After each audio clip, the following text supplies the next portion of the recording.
नहीं रखना चाहिए। घर में कभी कभी माताएं ऐसा करती हैं, जब रात्रि ज्यादा हो जाती है तो सोचती हैं कि बर्तन पड़े तो सुबह को मांज लूंगी, तो कभी कभी वो बर्तन सुबह को मांजते हैं। कभी झूठे बर्तन रसोई घर में नहीं रखने चाहिए।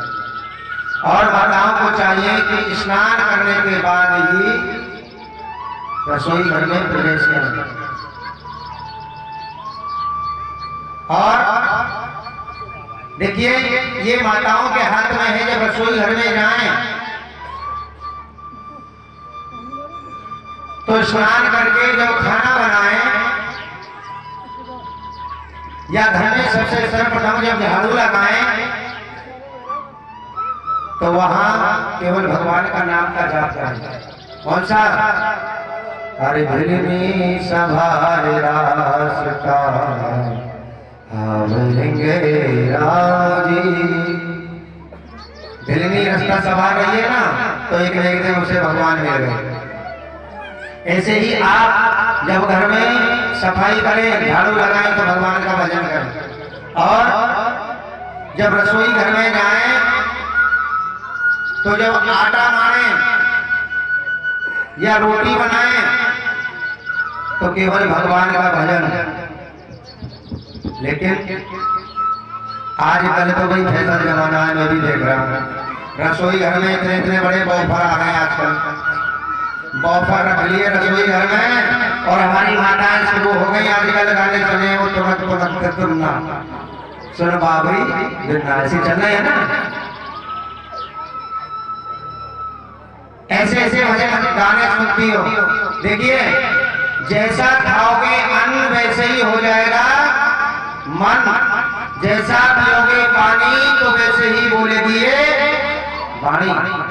अब जब तुम भजन गाने का सुन रही हो, बॉफर चल रहा है और आटा मान रही हो, भजन गाना चल रहा है तुरंत सुनना, तो जो भी खाएगा वही ऐसे करेगा। जो भी अन्न को खाएगा, रोटी खाएगा, वही ऐसे करेगा। इसलिए भगवान का भजन करें। श्री कृष्ण गोविंद हरे मुरारी, हे राधे आप प्रैक्टिकल करके देखें जो मैं बता रहा हूं। अब जो भी इस अन्न को खाएगा ना, तो वही भगवान का भजन गाना स्टार्ट कर देगा। क्यों? कि जैसा खाओगे अन्न वैसे ही हो जाएगा मन। तो माताओं के लिए चाहिए कि स्नान करके रसोई घर में प्रवेश करें, भोजन बनाएं। और जो झाड़ू होती है, साफ करने वाली, झाड़ू लगाने वाली, उसको कभी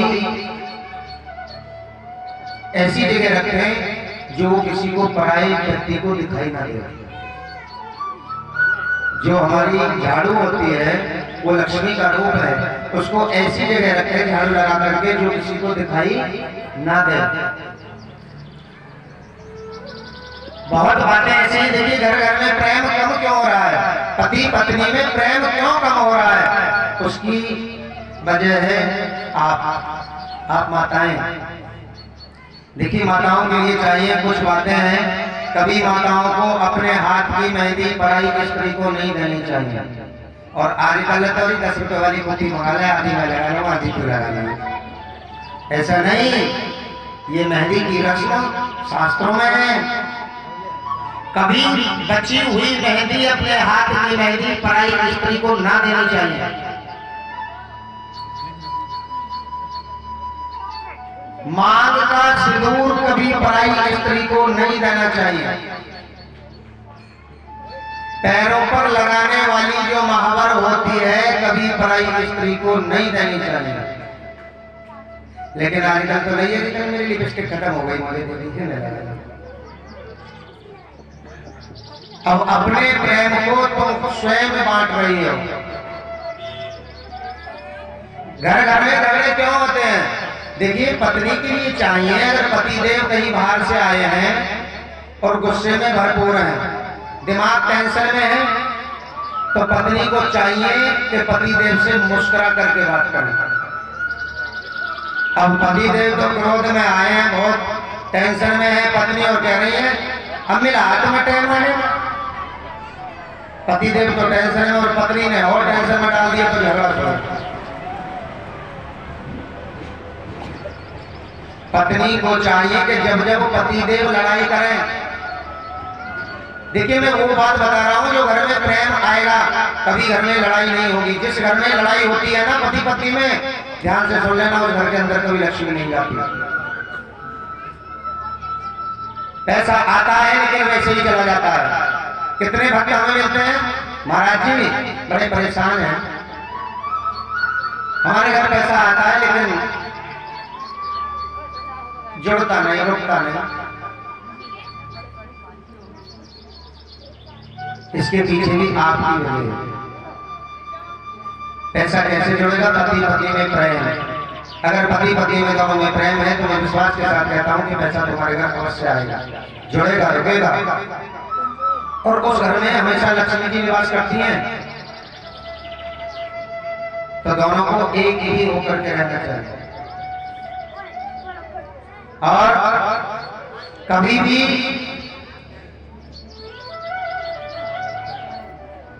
माताओं को चाहिए केवल पतिव्रता। आपको पतिव्रता धर्म से सीखना है रानी वृंदा से। शास्त्रों की बातें हैं, भागवत कथा में कथा आएगी, मैं आपको सुनाऊंगा रानी वृंदा कहाँ थी। रानी वृंदा है जो घर घर में तुलसी है। आजकल तुलसी किस किसके घर है? किस किसके घर पर है तुलसी? सबके घर है ना। रविवार को पूजा करते हो?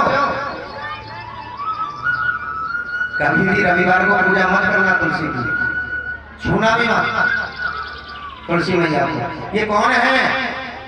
विष्णु भगवान की पत्नी, और पूर्व जन्म की कौन है? जालंधर की घरवाली। इनका नाम है रानी वृंदा। इनसे सीखो कि पतिव्रता किसे कहते हैं।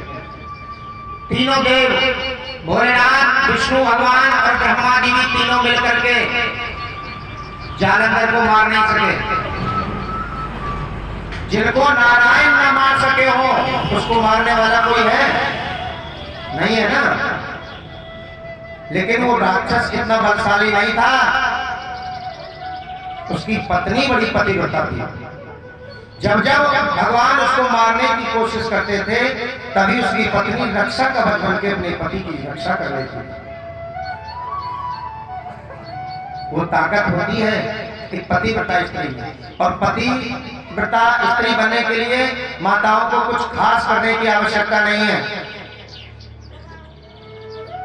क्या करने की जरूरत है? केवल लंबा घूंघट। लेकिन आजकल तो मॉडर्न जमाना और कट्टा भी पीछे मिला है, खुले बालों से घूम रही है। आजकल तो ये भी पता नहीं चलती कि ये बेटी है या बहू है। एक हमारे पास आई, काफी दिन हो गए,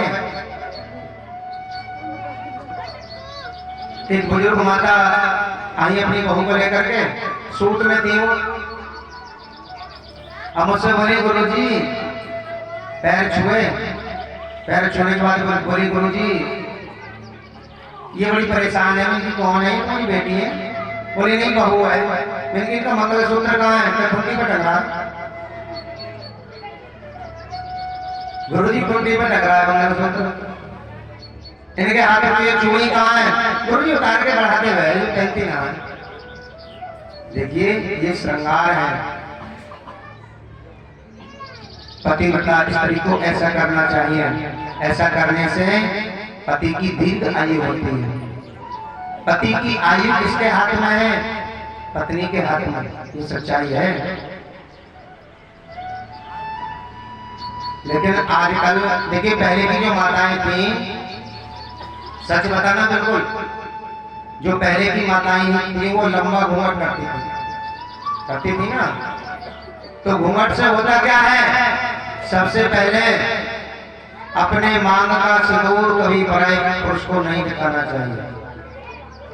दूसरा, अपने बाल, जो सर के बाल हैं, केस कभी किसी पराये पुरुष को नहीं दिखाने चाहिए। तीसरा, कभी पराये पुरुष से नजर मिलाकर के बात नहीं करनी चाहिए। ये तीन चीज बताओ। तीनों चीजों को बचा लो, पतिव्रता स्त्री बन जाएगी। अब कुछ कहेंगे महाराज नजर में ऐसा क्या है?